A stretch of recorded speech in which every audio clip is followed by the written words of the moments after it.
welcome back, everybody. Yes. Unraveling Intellectual Property with Michael Stein, and we've got Queenie Chu back here.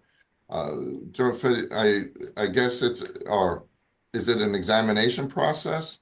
And how long from the time of filing do you get an office action? And then after first office action, without going into a ton of detail, just generally, how does the examination process work? Okay, after you file the application, then generally you will get a filing receipt in like 1 month or so.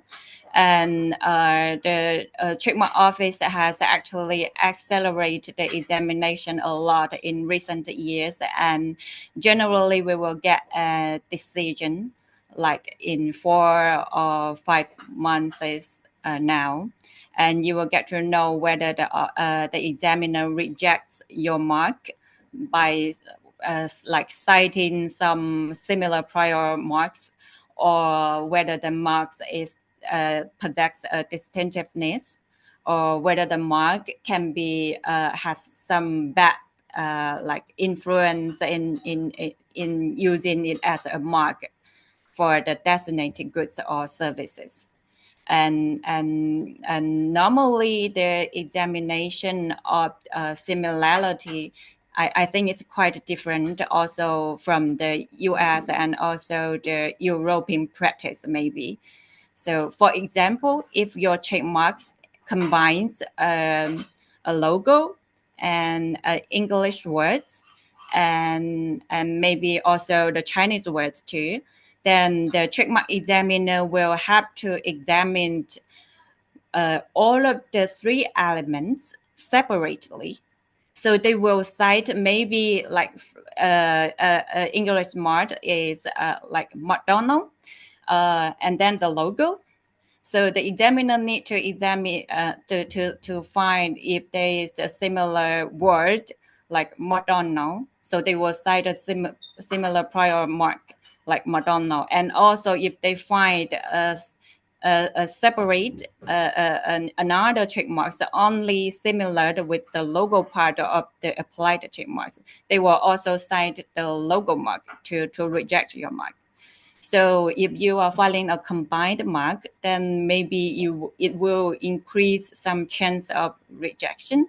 So you may check before you file to see that whether you can file a combined mark separately.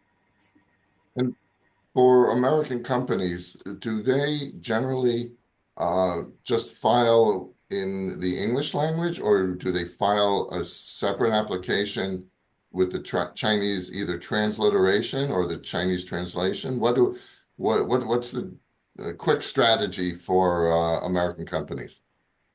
Well, we would always suggest that if it is acceptable for the client and the cost is not a concern, then we will suggest filing separately for the English mark and also a Chinese translation mark. And because, as I said just now, the examiners will have to find both elements whether there were similar marks. So if you file it separately, then maybe either one can go smoothly. Once you get the, let's say, an office action, you file a response. What happens if the examiner is not convinced or there's a new issue? Do you get like in the United States, we get a final office action. Do you get something similar, or is it different? No, if you file a response, then normally the usual like argumentation or response is like we would say that our mark is different from this society mark, blah blah blah, in all the ways, or we have filed an action like non-use cancellation or maybe opposition or invalidation against this society mark. So the examiner will check if the argumentation is accepted or whether the actions against the cited marks is successful. So if either way is not accepted, then generally you will got a decision saying that the response to the rejection, the response to the office action, we should say, is not successful. And then the next procedure you should go is to file to appeal the All decision right. before the courts. Okay. Yes, so there's no further office action. All right. A little bit more simplified. One thing that Yes. I get commonly asked is if I file in China, basically, is it worth the money? Do I get methods of enforcement? So you just give us a little bit without going into too much about either like if you have an online business, whether there's takedowns and or you can go to the courts. Tell us a little bit about that. Yes, we should say that you should have a registered IP right before you can go to like enforce it through the administrative rates or like customs procedures or filing a lawsuit before the courts. You should get a registered like trademark rights, design rights, or patent rights. Yes, that's how you do it in the first way, and it is very common that we handled this enforcement through online enforcement center. Yes, because nowadays most of the online platforms has got a IP complaint center.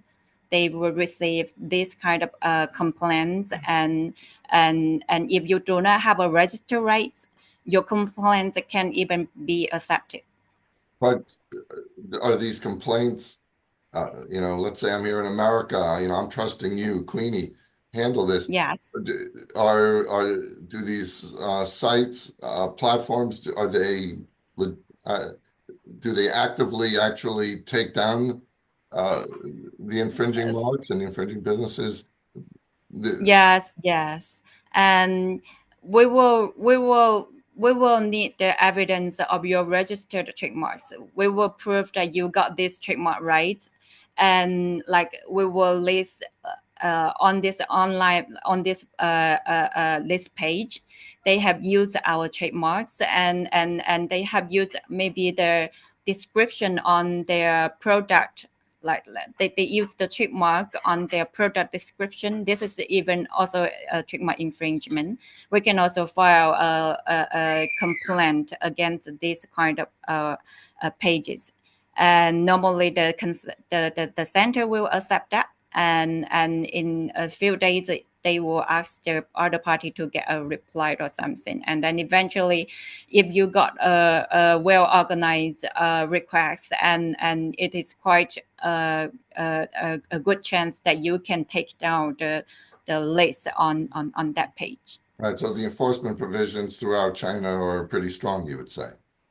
Yeah, yes, it is, and the office is actually improving, and we see the great differences in the past 10 years, and it's always improving, and you can always believe that your rights, your IP rights, can be enforced in China.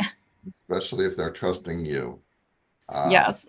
all right. Well, thank you. I think we've covered a lot. Queenie, I have appreciated the time. What if you have anything to add or your website? I think we'll have a banner after this anyway, but just quickly some parting message. Yes.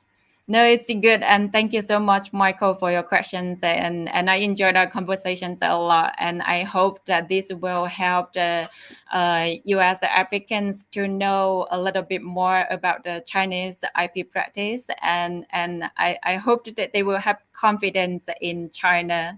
And we also have that confidence that there will be more and more international tradings between the two countries, and Absolutely. we, yeah, yes, and we hope a lot for the future. And so what's the website www dot JIA QUAN dot com. Yes. and then your email address. JIAQUANIP dot com. All right, great. Well, again, I appreciate it. Thank you for everyone tuning into this episode of Unraveling Intellectual Property with Michael Stein, and hope to have you again on a future episode about either a follow-on or a different topic. Take care. Okay, thank you, Michael.